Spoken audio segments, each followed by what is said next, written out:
Five,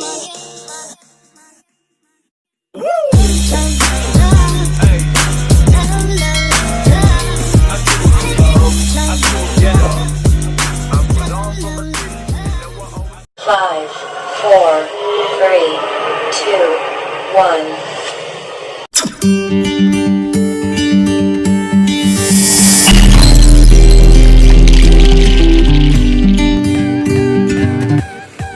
Assalamualaikum warahmatullahi wabarakatuh. Halo anak-anak yang ibu banggakan. Apa kabar kita hari ini? Semoga kita masih dalam perlindungan Allah Subhanahu wa Ta'ala, Tuhan yang Maha Esa.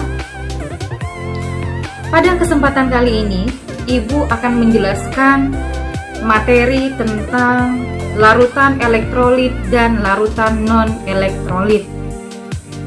Nah, materi ini juga merupakan materi prasyarat untuk kalian naik ke kelas 11. Nah, nanti di kelas 12 kita akan menemui materi lanjutan dari materi yang sedang kita pelajari hari ini. Jadi ibu harap untuk materi ini kalian bisa mempelajari materi ini dengan benar-benar, kemudian memahami materi ini pun dengan sesungguh-sungguhnya. Kenapa? Karena nanti materi ini akan sangat berguna untuk kalian di kelas-kelas berikutnya. Oke anak-anak? Oke anak-anak, sebelum kita masuk ke penjelasan intinya, ada baiknya dulu kita mengetahui apakah indikator yang harus kalian capai pada materi ini.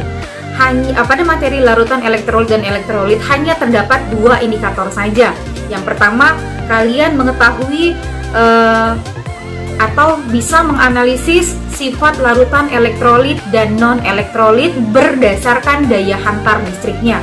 Kemudian yang kedua, kalian dapat merancang, melakukan, menyimpulkan, serta menyajikan hasil percobaan berdasarkan sifat elektrolit dan non-elektrolitnya.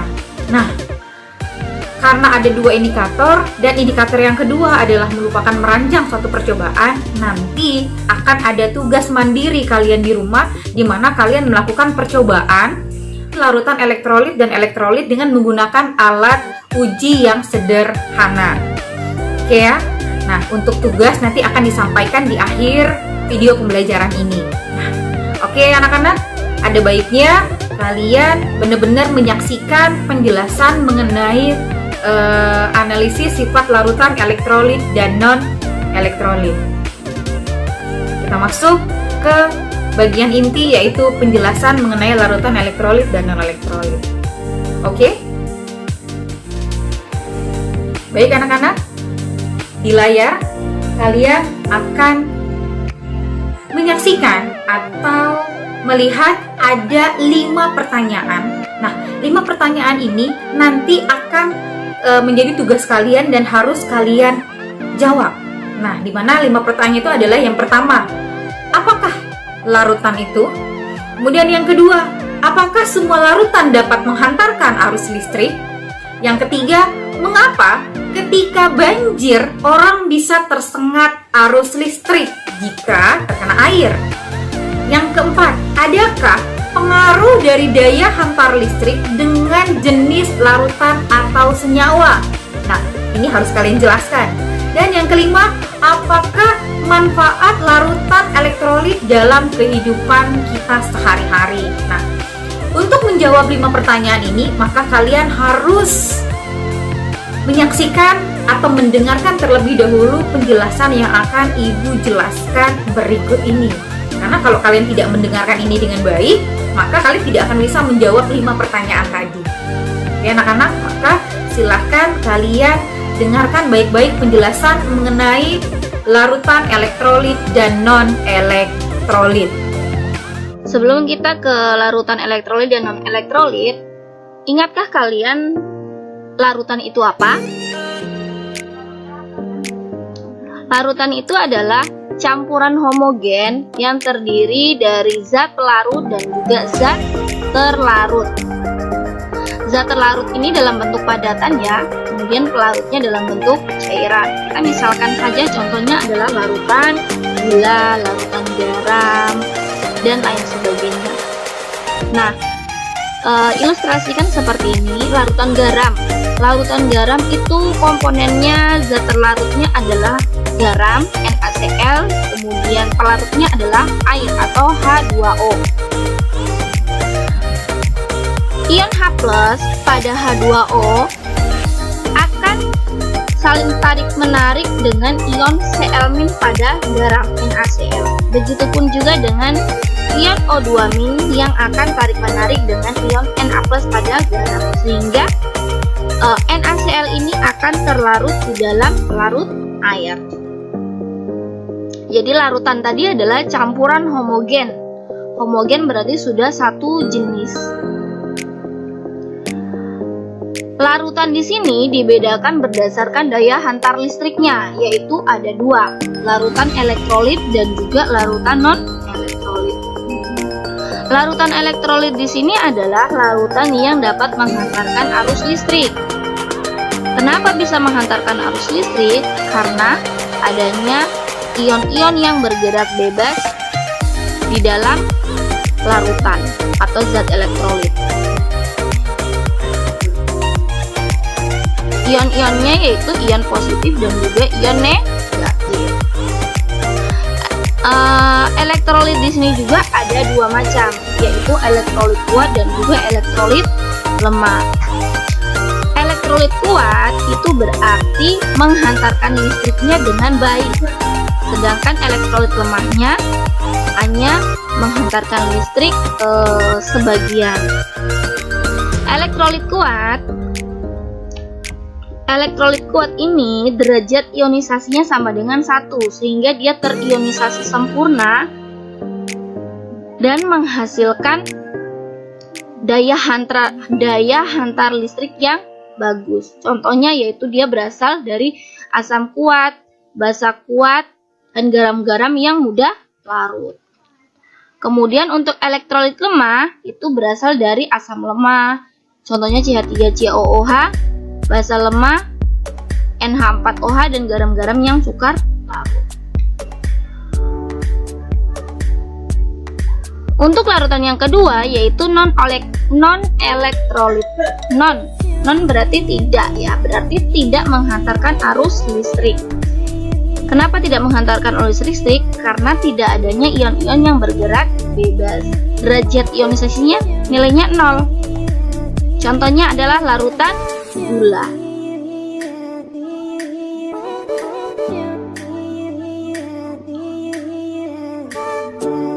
Kita ilustrasikan seperti ini. Contohnya adalah larutan garam dapur atau NaCl. Larutan NaCl dapat dilihat di sini banyak gelembung-gelembung gas, kemudian ion-ion negatif dan ion positifnya bergerak bebas, sehingga aliran listrik ini membuat lampunya menyala terang. Jadi larutan garam dapur merupakan larutan elektrolit kuat yang dapat dilihat dari hasil pengamatan adalah terdapat banyak gelembung gas dan lampunya menyala terang. Untuk larutan asam cuka hanya terdapat sedikit gelembung-gelembung gas, kemudian lampunya redup. Jadi dapat disimpulkan bahwa larutan asam cuka ini merupakan larutan elektrolit lemah.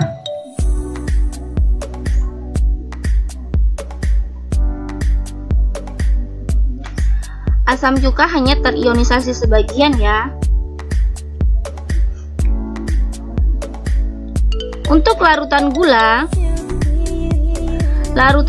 ini dia tidak terionisasi sama sekali, sehingga tidak ada namanya gelembung-gelembung gas ataupun lampunya menyala. Ini larutan gula tidak terionisasi, tetap molekul-molekul gula ini tidak terionisasi, sehingga larutan gula ini merupakan larutan non-elektrolit.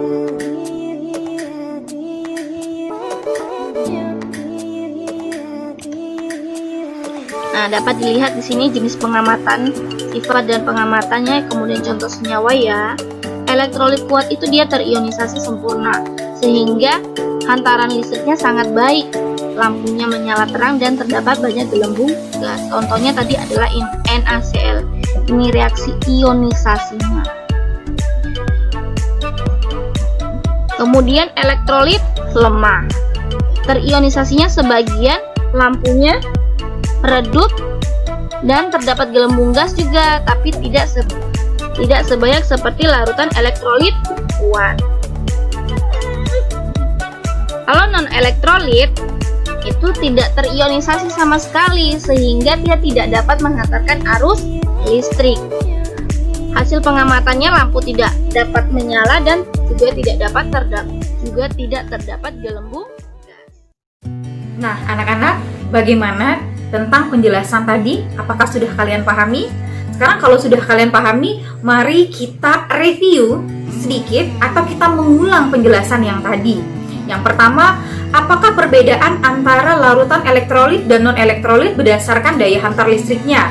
Ternyata dari penjelasan tadi dapat kita dapatkan bahwa ada beberapa perbedaan. Yang pertama, larutan elektrolit itu dapat menghantarkan arus listrik, sedangkan larutan yang sifatnya non-elektrolit itu tidak dapat menghantarkan arus listrik. Nah, ternyata tidak semua larutan bisa menghantarkan arus listrik. Kemudian yang kedua, pada larutan elektrolit terjadi proses ionisasi atau peristiwa penguraian senyawa menjadi ion-ionnya, yaitu ion positif atau kation dan ion negatif atau anion. Sedangkan pada larutan yang non-elektrolit itu tidak terjadi proses ionisasi. Itu yang kedua. Sekarang yang ketiga, ternyata larutan elektrolit itu dapat menyalakan lampu dengan terang atau redup. Nah, terang dan redupnya tergantung dari kuat atau rendahnya sifat larutan elektrolitnya. Karena tadi kita lihat larutan elektrolit terbagi menjadi dua, ada larutan elektrolit kuat dan elektrolit yang lemah. Selain lampu, ternyata pada larutan elektrolit juga dihasilkan gelembung gas. Gelembung gasnya terdapat di mana? Terdapat pada batang karbon. Nah, sedangkan yang sifatnya larutan non-elektrolit, di mana berdasarkan hasil percobaannya lampu tidak menyala, kemudian tidak ada gelembung gas pada batang karbonnya. Oke, kemudian perbedaan yang keempat, di mana larutan elektrolit ini berasal dari senyawa ion dan senyawa kovalen polar. Nah, sedangkan untuk larutan yang non-elektrolit itu berasal dari senyawa kovalen yang non-polar. Nah, jadi udah jelas perbedaannya. Elektrolit berasal dari ion dan kovalen polar, sedangkan yang non-elektrolit berasal dari senyawa kovalen yang sifatnya non-polar. Nah, jadi udah jelas ya perbedaan larutan elektrolit dan non-elektrolit berdasarkan daya hantar listriknya. Oke. Kemudian kesimpulan yang selanjutnya, apakah yang menyebabkan larutan elektrolit ini dapat menghantarkan arus listrik?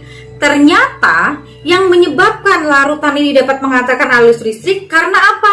Karena senyawa elektrolit ini dapat melakukan ionisasi atau peristiwa penguraian menjadi ion-ion positif dan ion-ion negatif, di mana ion-ion ini bebas bergerak sehingga mampu menghantarkan listrik melalui larutannya. Nah, tadi kita sudah tahu contoh larutan elektrolit apa aja. Ada larutan garam, larutan cuka, larutan yang sifatnya asam. Nah, sekarang balik lagi tadi nih ke penghantaran arus listrik. Kenapa? Karena kation, ingat kation adalah ion yang bersifat positif kan? Ion ini bergerak ke katoda atau ke elektroda negatif. Sedangkan anion atau ion positif ini dia bergeraknya ke arah anoda atau ke elektroda positif. Jadi itulah yang menyebabkan kenapa pada larutan elektrolit ini dapat menghantarkan arus listrik. Oke anak-anak, sampai sini kita lanjutkan ke kesimpulan yang selanjutnya. Tadi di awal Ibu sempat membahas tentang perbedaan larutan elektrolit kuat dan elektrolit yang lemah. Nah, sekarang kita bahas perbedaannya secara signifikan. Nah, perbedaan antara elektrolit kuat dan lemah yang pertama, kalau elektrolit kuat lampu menyala dengan terang. Elektrolit lemah otomatis lampu itu akan redup. atau bahkan tidak menyala. Kemudian yang kedua, untuk elektrolit kuat terdapat banyak gelembung gas, sedangkan untuk elektrolit lemah terdapat sedikit gelembung gas. Kemudian perbedaan yang ketiga, nah ternyata untuk larutan elektrolit kuat dia mengalami ionisasi sempurna di mana harga alfanya sama dengan 1. Sedangkan untuk elektrolit lemah ternyata hanya terionisasi sebagian. Maka harga alfanya itu adalah kurang dari 1 dan lebih besar dari 0. Kemudian perbedaan yang keempat, pada larutan elektrolit kuat persamaan reaksi standar ionisasinya dengan berpindah pada satu arah. Untuk elektrolit lemah, pada persamaan reaksinya ionisasi ditandai dengan panah dua arah. Nah, untuk contoh-contohnya, untuk elektrolit kuat ada asam kuat yaitu ada HCl, ada HBr, Hi, H2SO4, HNO3, HClO4 dan lain-lain. Kemudian untuk basa kuat ada NaOH, kemudian KOH dan segala macamnya. Kemudian untuk yang sifatnya elektrolit lemah, untuk asam lemah ada CH3COH atau asam cuka, kemudian ada H2S, ada H2CO3, ada H3PO4, ada HCl. Sedangkan untuk basa lemahnya ada NH4OH, ada MgOH 2 kali, ada AlOH 2 kali, dan lain-lain. Oke, anak-anak, jadi itu adalah kesimpulan kita atau review kita yang ketiga. Oke anak-anak, itulah tadi review kita tentang larutan elektrolit dan non-elektrolit. Oke anak-anak, demikianlah penjelasan mengenai larutan elektrolit dan non-elektrolit. Semoga dapat bermanfaat untuk kalian dan bisa kalian pahami. Nah, jangan lupa ada tugas tadi yang ibu berikan kepada kalian untuk membuat atau melakukan percobaan sederhana di rumah mengenai larutan elektrolit dan non-elektrolit atau menguji larutan elektrolit dan non-elektrolit. Nanti tugas ini kalian buat dalam bentuk video, kemudian kalian kirimkan ke saya. Kalian kirimkan ke ibu melalui WhatsApp saja. Kemudian jangan lupa ada 5 pertanyaan di awal tadi, silahkan kalian jawab, kalian tulis, kemudian kalian foto dan juga kalian kirimkan ke WhatsApp pribadi ibu. Oke anak-anak, sampai di sini video pembelajaran kita kali ini. Semoga ilmu yang kita dapatkan pada hari ini berkah dan bisa membawa manfaat bagi kita. Apabila masih ada beberapa pertanyaan yang belum kalian pahami, boleh kalian tanyakan ke ibu melalui grup pembelajaran kita, atau boleh kalian datang ke rumah atau email ke ibu. Silahkan, ibu akan dengan senang hati menjawab pertanyaan kalian. Oke anak-anak, akhir kata video pembelajaran ini ibu tutup dengan wassalamualaikum warahmatullahi wabarakatuh.